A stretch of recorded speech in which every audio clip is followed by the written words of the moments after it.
काय नेमकं कारण आहे आणि हे सगळं वाटणं नेमकं कारण काय? आमच्या सावली वन परिक्षेत्रामध्ये मागील वर्षी 8 मनुष्यहानीच्या घटना झाल्या. म्हणजे हा आकडा आमच्या एका वन परिक्षेत्राचा फार मोठा आकडा होता. म्हणून यावर्षी श्यामाप्रसाद मुखर्जी जनवर योजनेअंतर्गत 31 संवेदनशील गावामध्ये साधारण 2000 लोकांना आम्ही त्रिशूल, घुंगरकाठी, त्रिशूल आणि इलेक्ट्रिक स्टिक्स व मुखवटे यांचं वाटप केलेलं आहे.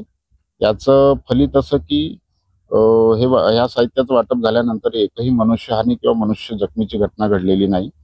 याच गावामध्ये 3 घटना घडल्या होत्या मागच्या वर्षी. त्यात 2 जखमीच्या होत्या आणि 1 मनुष्यहानीची होती.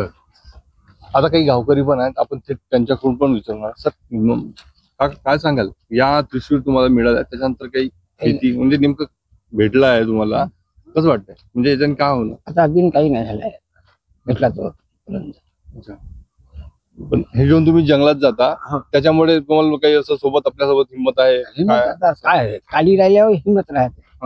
याच्यामुळे वन विभागात हे तुम्हाला दिलं, मुखवटे दिले. साध्या कालीनाला हिंमत नाही राहत जास्त.